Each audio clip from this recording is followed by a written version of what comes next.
আসসালামু আলাইকুম এভরিওয়ান, সবাই কেমন আছেন? আলহামদুলিল্লাহ আমি ভালো আছি। চলে আসলাম আমি আপনাদের মাঝে আরেকটি ভিডিও নিয়ে। তো সবাই তো ভালো আছেন নি না? এখন তো যাই হোক, এখন আমি আজকে সন্ধ্যাবেলা আমার ছেলে মেয়ের জন্য কি নাস্তা বানাবো। তো নাস্তা আর কি যে ওটা হচ্ছে মানে পায়েস রান্না করব। পায়েসের ঘরে চাউল ছিল ঘরে, তাই ভাবলাম যে একটু পায়েস ওদের জন্য রান্না করে দেই।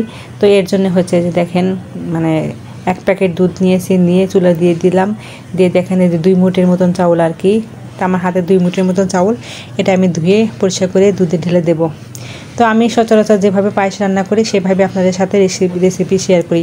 তো আমি অনেক সময় দেখা যায় কি আমি যা রান্না করি, আমার ঘরে যা খাবার খাই সেগুলোই হচ্ছে আপনাদের সাথে শেয়ার করি, ঘরের ভিডিওগুলা।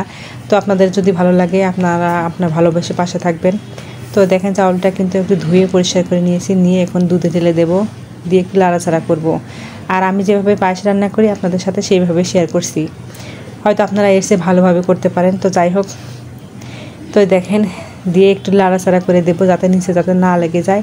এখানে একটু বেশিক্ষণ লাড়াচাড়া করতে হয়, তখন কারেন্টের চুলা তো একদম তলা সমান হয়ে থাকে চুলার উপরে, সেজন্য হচ্ছে লেগে যায়, ভয় থাকে। তো দিয়ে দিলাম দারচিনি, এলাচ দেওয়ার পরে সামান্য পরিমাণে একটু লবণ দিয়েছি। তো আমি কিন্তু আবার মিষ্টি জাতীয় জিনিসটা আমরা সবাই লবণ খাই, তো অনেকে দেখি লবণ খায় না, তো আমরা লবণ খাই। লবণটা দিলে হয় কি মিষ্টির স্বাদটা বাড়ে, সেজন্য আমি লবণ দিই। তো দেওয়ার পরে দেখেন কত সুন্দর হয়ে আসছে। আমি হাত দিয়ে দেখছিলাম যে চাউলটা ফুটেছে কিনা। তো চাউল ফোটার আগে যদি চিনি দেন তাহলে দেখা যাবে কি চাউলটা আর ফুটবে না, শক্ত শক্ত হয়ে থাকবে। এই জন্য হচ্ছে চাউল ফোটার পরে চিনিটা দিলে বেশি ভালো হয় পায়েসে। তো যাই হোক, এই যে চিনির পরিমাণটা দিয়ে দিলাম, আমরা যেভাবে মিষ্টি খাই যে পরিমাণ মিষ্টি খাই সেই পরিমাণভাবে দিয়ে দিলাম। তো যাই হোক, এই যে দেখেন আমার পায়েসটা কিন্তু অনেক সুন্দর হয়েছে। তো আমার ছেলে মেয়ে অপেক্ষা করে বসে আছে, তো ওরা পায়েস খাবে সন্ধ্যাবেলা। তো যাই হোক, সন্ধ্যাবেলা কিছু বানিয়ে দিতে পারলে আমারও সার্থকতা হয়।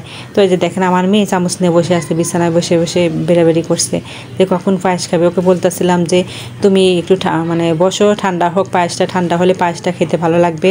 তো এই জন্য হচ্ছে ওদেরকে অপেক্ষা করাইতেছি। তো আমি রুমে নিয়ে আসছি, নিয়ে আসার পরে দেখেন 2 মুঠ চাউলের কতগুলো পায়েস হয়েছে, তাই না? অনেকখানি হয়েছে, পুরো প্রায় একটা বাটি কিন্তু অনেক বড়, সেই বাটির 1 বাটি পুরো পায়েস হয়েছে। তো আমি এই যে বাটিতে আমি ঢেলে নিয়েছিলাম, নেওয়ার পরে এই যে দেখেন কত সুন্দর করে। আর ওদের জন্য হচ্ছে বেড়ে ছোটো ছোটো বাটিতে বেড়ে দিচ্ছিলাম। তো আপনাদের কিন্তু 1 বাটি পায়েসের দাওয়াত রইল। আমি আবার এইগুলাই বলতেছিলাম কি, যাই হোক এই যে দেখেন আমি ছোটো ছোটো বাটিতে ওদের বেড়ে দিচ্ছিলাম। ওরা অপেক্ষা করে বসে আছে, খাবে। সন্ধ্যাবেলা কিছু না খেলে ওদের ভালো লাগে না। তো সবারই বড় ছোটো সবারই হচ্ছে সন্ধ্যাবেলা একটু নাস্তা খাইতে হয়। তো আজকের এই যে পায়েসটাই রান্না করছে ওদের জন্য। যাই হোক, তো আমিও একটু নিচ্ছিলাম। তো আমার মেয়ে বলতেছিল আমি এই বাটিতে খাবো, ওই বাটিতে খাবো না। তো ওরা 2 ভাই বোনে হচ্ছে ঝগড়া লেগে গেছে যে কোন বাটিতে কে খাবে।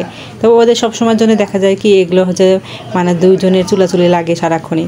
তো যাই হোক, আমি একটু চেকে দেখছিলাম যে কী অবস্থা হয়েছে। তো আজকে ভিডিওটা এই পর্যন্ত। সবাই ভালো থাকবেন, সুস্থ থাকবেন। আমার ভিডিওটা যদি আপনাদের কাছে ভালো লেগে থাকে সবাই লাইক কমেন্ট করে পাশে থাকবেন। সবাই সুস্থ থাকবেন। আল্লাহ হাফেজ।